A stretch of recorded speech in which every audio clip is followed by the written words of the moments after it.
Marcos Alonso runs down the wing for me. What a big goal for him. And, he gets a lot of criticism, Marcos Alonso, but he has been resurgent under Lampard, a bit like Willian. And on days like this, where the likes of Mount, the likes of Tammy, who of course headed off the bar and had a few headers and was unlucky in certain situations, you need other players to step up, and Alonso did that.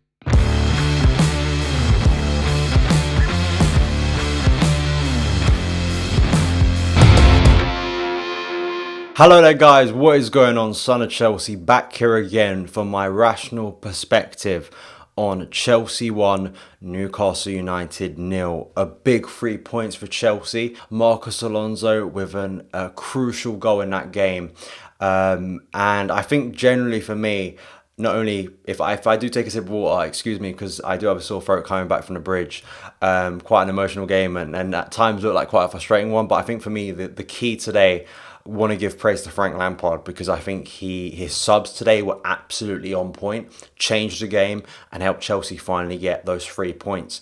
But going into the game, I wasn't that surprised by the way the game played out itself. Of course, we dream of a glorious 2 or 3-0 game, quite an open, expansive game. Some of the games we've had already this season. But Newcastle basically playing the same 11 as they did against Manchester United, trying to do what they did against Manchester United and against Tottenham earlier in the season, playing a low block back five, trying to sort of frustrate Chelsea, and for large parts it worked. The defending was on point. I thought Dubravka made some brilliant saves, and it was really a tricky test for Chelsea, which they eventually passed. The starting 11, I was one off. Ross Barkley starting in place of Mateo Kovacic, who was on the bench, and I wasn't surprised by that. Ross has had a good couple of games for England, and he scored the other day against Bulgaria. And Kovacic, of course, coming off that injury, and he has played Barkley in that role before. The interesting thing for me about the first half was, although, of course, Newcastle were playing quite deep and clearly trying to frustrate Chelsea, I was frustrated with the lack of control we had in that first half, really. There were too many times sloppy balls across the middle of the park that we lost, whether that was from Tomori. I think once it was from Jorginho, which of course is shocking for a player like him. But we just gave the ball away, and the pace of the break of Saint Maxim, who to me looks like, with his headband and the way he moves his feet, obviously a flair player, and obviously their most technical and skillful player, it looks like, was really giving some problems in the first half. That pace on the break, especially with Joe Linton as well, and there was a worry that on transition we just weren't quick enough, and Newcastle looked like they could get at us, and that was a bit of a worry in the first half. I think the closest they got was a Joe Linton header, which went quite wide, but that was frustrating, and it sort of stopped us from really penning Newcastle back in that first half. I think the closest we got was a Willian header from a Callum Hudson-ODOI cross. Mount a shot in the box. He quickly turned, and Dubravka parried it away quite quickly and quite strongly. And really we were struggling. I felt in that first half, Hudson-ODOI I thought was brilliant. It always looked to me like he was going to be the one that was going to create something. If something was going to come through and we were going to score today and create chances, Hudson-ODOI was going to be at the centre of it, which of course eventually he was.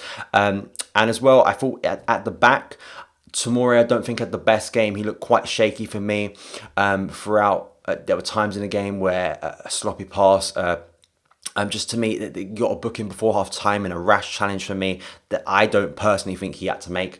But I thought Zuma, on the other hand, I thought was exceptional today. Sure, Newcastle didn't offer a lot going forward, but I thought in the times he was required, more in that first half, his challenging, his decision making. Zuma gets a lot of criticism for me, and I think for me he was brilliant today, and he is putting himself right in a position to be in that back two for me. So I think Zuma deserves some credit, so I'm going to put credit on his name because I thought he was absolutely brilliant today. Always made the right decisions.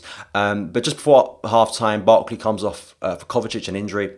Hopefully it ain't too bad, because injuries in Chelsea at the moment, absolutely a desperate situation at the moment, but with luck on that front. But Kovacic coming on, and then in the second half, Kovacic made such a big difference. Incisive, the dribbling, committing players, getting past players, his tackling when we lost possession, he was able to get it back from Newcastle and continue pressing Newcastle back. I thought Chelsea, the mentality of the players, the way we just kept going at Newcastle, kept pinning them back, kept creating chances, kept committing them to make challenges, fouls, either set pieces, getting corners, wherever it was. I think Chelsea's just game plan in that second half really stepped it up for me, and were able to do the things and stop Newcastle. And I think mostly because of Kovacic, were able to stop them on the break. They weren't able to exploit us as much on the break, which meant we kept possession and meant we kept penning them back, and you just felt like a chance was going to come.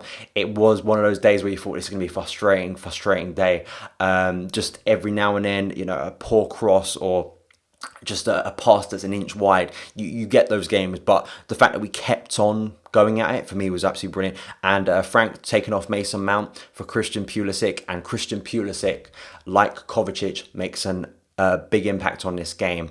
He instantly connects well with Willian. He gets us moving forward. I think Newcastle struggled to deal with Pulisic's movement. It was because he's a winger. He was at times going into that number 10 role, I think, but he was shifting his positions, which I think made it hard for that Newcastle defence to really pick him up. And he could have scored a really good ball in from, I think it was a good break that eventually started from Willian, and it eventually comes to Pulisic, and it's a brilliant save from Dubravka. You have to give him that, it was. And once again, you're like, oh, is this just going to be one of those days where we can't get it past Dubravka? But eventually it did, and the reason that goal came was because of Pulisic. There were many times where we were having to play it wide to Dave or Willian. Pulisic just ran straight at the Newcastle defence. He committed men and then cut it back, and Callum Hudson-ODOI, centre of the goal, a lovely first touch, kills it dead, and then lays it off to Marcos Alonso, who's been charging forward all day, who'd been booed by the Newcastle fans, and he just larrups it in. Dubravka gets a hand to it, isn't good enough, and it's 1-0. Marcos Alonso runs down the wing for me. What a big goal for him. And, you know, he gets a lot of criticism, Marcos Alonso, but he has been resurgent under Lampard, a bit like Willian. And on days like this, where the likes of Mount, the likes of Tammy, who of course headed off the bar and had a few headers and was unlucky in certain situations, you need other players to step up, and Alonso did that with a brilliant finish. Another assist for Hudson-ODOI, who really played a big part in that goal. But I think Pulisic, to have that impact and come off the bench, we've spoken about Pulisic, and of course he had some struggles during the international break, but I think today, big smile across his face, I think there will be, because he really impacted that game and made that goal happen. I was reading an article from Michael Cox in The Athletic, and it was almost like the I think it was a Xavi or an Iniesta stat, basically. So it's like the pass before the pass that doesn't get registered, like usually with assists. And Pulisic will have that impact in that goal because he was the one who made that space, which then eventually created that goal. So Pulisic, absolutely wonderful for me, and hopefully that will give him big confidence. But yeah, then from there, of course, we could have made it to Pulisic once again. Kovacic in the centre, lovely interplay, and it looked like a Barcelona-esque goal at the end. Like he just laid it off to Tammy, and it was a great block, to be fair. And I think a lot of people, first sight, I thought Pulisic should have shot and got a goal for himself. But actually watching it again, you know, it's easy to lay it off to Tammy, and it's just a brilliant clearance that 9 times out of 10 probably doesn't get cleared, and Tammy gets a goal. And then Andy Carroll coming on sort of made the crowd sort of a little bit nervy, and Newcastle just played absolutely direct. There was no shame about Newcastle in that last couple of minutes. They just any time a player got the ball, it was about getting it into the box. But I think Chelsea dealt with those situations really well, and we hung on for a big 3 points. And yeah, just ecstatic with the win, really, because it's one of those games that really tests your ability. It wasn't free flowing. It wasn't, you know, a day where our attackers got the freedom of the pitch. It's not going to be the most fun game. It's going to be maybe a forgettable game, but it's key that we got over the line there. With other teams dropping points, to make it 5 wins in a row, to get another win on the board, it just brings more confidence, and it's another step in the right direction under Frank Lampard at the start of the season. So all round, absolutely brilliant. Another 3 points, 5 wins in a row. We now go off to Amsterdam on Wednesday for a big challenge against a good Ajax team. So that's going to be another interesting test. But let me know your thoughts on the game in the comments below. Thank you so much for taking the time to watch this video. If you did enjoy it, hit that subscribe button and the notification bell to never miss an upload. Follow me on Twitter @SonOfChelsea, and I'll see you again.